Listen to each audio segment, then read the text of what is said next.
वो channel connect KSB exam. तो आज हम क्या पढ़ेंगे, न्यू एजुकेशन पॉलिसी के बारे में पढ़ेंगे। थोड़े जो उसके इम्पोर्टेंट पॉइंट्स हैं, ठीक है, जो आपको पता भी होना चाहिए और जो आपके एग्ज़ाम में पूछे जा सकते हैं, ठीक है। तो उन पॉइंट्स को कवर अप करेंगे। बट प्लस ये चीज़ आपको पता भी होनी चाहिए कि अभी जो क्या चीज़ें चल रही हैं, अभी जो हमारे क्या कहते हैं सिस्टम में क्या चीज़ें चल रही हैं, क्या क्या चीज़ें चेंजेस हो रही हैं, ठीक है। तो ये जो न्यू एजुकेशन पॉलिसी थी, ये कब गवर्नमेंट ने इम्प्लीमेंट करी? ये 2020 में इम्प्लीमेंट करी थी, ठीक है। तो ये इंडिया की इंडिपेंडेंस के बाद ये थर्ड मेजर रिफॉर्म है, ठीक है। तो ऐसे क्वेश्चन पूछ सकता है कि न्यू एजुकेशन जो इंडिया में अभी तक करंटली कितने रिफॉर्म्स हुए हैं? तो 3 रिफॉर्म हुए टोटल, ठीक है, ठीक है। तो अब ऐसे पूछेगा कि अगर ऐसा पूछेगा कि न्यू एजुकेशन के पहले इंडिया में कितने एजुकेशन रिफॉर्म्स हुए हैं, तो 2 हुए हैं, ठीक है। जब टोटल पूछेगा तो 3 हुए हैं। अगर ऐसे पूछेगा कि न्यू एजुकेशन पॉलिसी के पहले ये कितने रिफॉर्म्स हुए हैं, तो 2 हुए हैं, ठीक है। तो क्वेश्चन को पूछने का तरीका आपको समझना पड़ेगा, वहाँ पे क्या पूछ गया है, ठीक है। उसके बाद सबसे और एक और चीज़ चेंज हुई है कि जो हमारा ministry of human resource development है, उसका मिनिस्ट्री का नाम चेंज करके उसका नाम रख दिया गया मिनिस्ट्री ऑफ एजुकेशन, ठीक है। तो ऐसे पूछ सकते हैं कि जो मिनिस्ट्री ऑफ एजुकेशन है, उसका नाम पहले क्या था?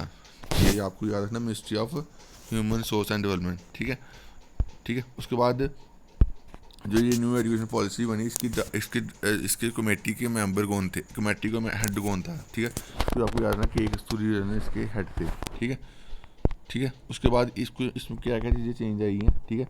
जो अभी करंट सिस्टम है 10+2 का सिस्टम है, उसको चेंज करके 5+2+3+4, ये भी क्वेश्चन जो एजुकेशन पॉलिसी पे क्वेश्चन बने हुए हैं ना, जो एग्ज़ाम में आए हुए हैं, ये उसमें से ये क्वेश्चन आया हुआ था कि जो करंट 10+2 सिस्टम है, उसमें जो न्यू एजुकेशन पॉलिसी में जो सिस्टम बनाया है, वो कौन सा पैटर्न है। तो याद रखो 5+2+3+4, ठीक है। तो ये इस पे क्वेश्चन आए हुए हैं, JKSB हर एग्ज़ाम में आए हुए हैं, ठीक है। और ये टॉपिक इंपॉर्टेंट भी है, ठीक है। उसके बाद जो अनकर्व्ड एज ग्रुप्स हैं, जैसे 3 से 6 साल के बच्चों को, उनको भी स्कूल के अंदर स्कूल की करिकुलम में लाना, ठीक है। तो वर्ड थोड़ा मुश्किल लग रहा है मेरे को, करिकुलम में लाना, ठीक है। तो उसके बाद क्लास 10th और 12th बोर्ड के एग्ज़ाम होते हैं, उनको साल में 2 बार कंडक्ट करना, ठीक है। साल के 2, अभी एक ही बार कंडक्ट होते हैं ना, बट अभी न्यू एजुकेशन पॉलिसी में ये एक रिफॉर्म, जो चेंजेस आए, ये चेंजेस होंगे, ठीक है।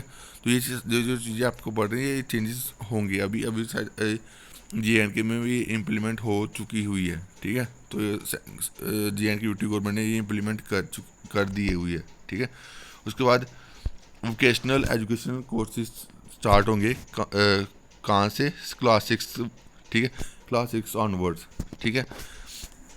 वोकेशनल कोर्स मतलब क्या, कोई भी बच्चा कुछ भी चीज़ सीख सकता है, ठीक है। प्लस विद इंटर्नशिप में उसको थोड़े से पैसे में मिलेंगे सीखने के, तो उसका जो इंटरेस्ट होगा वो ज़्यादा आएगा, ठीक है।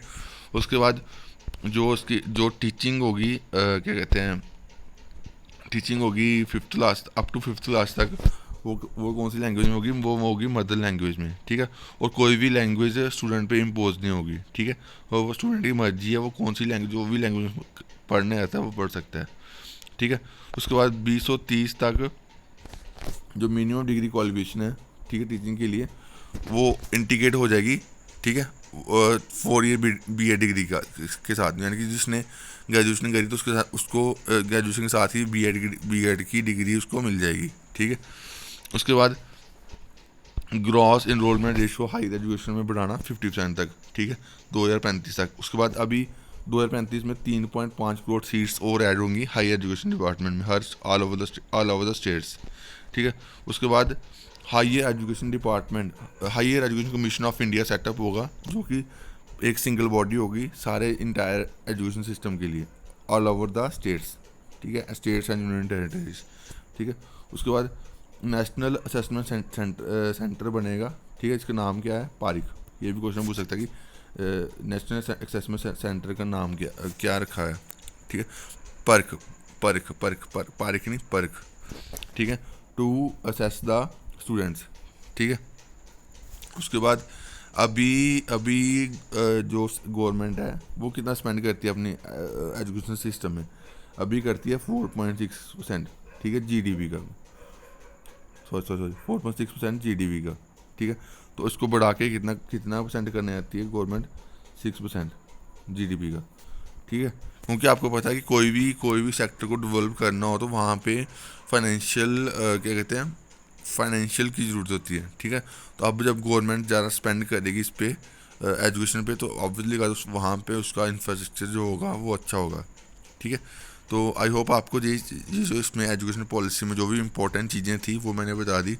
ये कुछ रह गया होगा तो मैं एक और वीडियो बना के इसको कवर अप कर दूंगा, बट आई थिंक मैंने जो भी इंपॉर्टेंट चीज़ें थी जो आपके एग्ज़ाम पॉइंट ऑफ व्यू से जो भी इंपॉर्टेंट था वो मैंने इस वीडियो में कवर अप कर दी है, ठीक है। तो प्लीज़ वीडियो को लाइक करना और शेयर करना अपने फ्रेंड्स के साथ जो भी JKSB की प्रिपरेशन करने आते हैं, क्योंकि मैं इस चैनल पे अभी जो कंटेंट डाल रहा हूँ वो JKSB के लिए कंटेंट डाल रहा हूँ, ठीक है। जो आगे आने वाले एग्ज़ाम्स हैं उनके लिए कंटेंट है, ठीक है। तो अभी के लिए इतना ही। Thank you guys, love you all.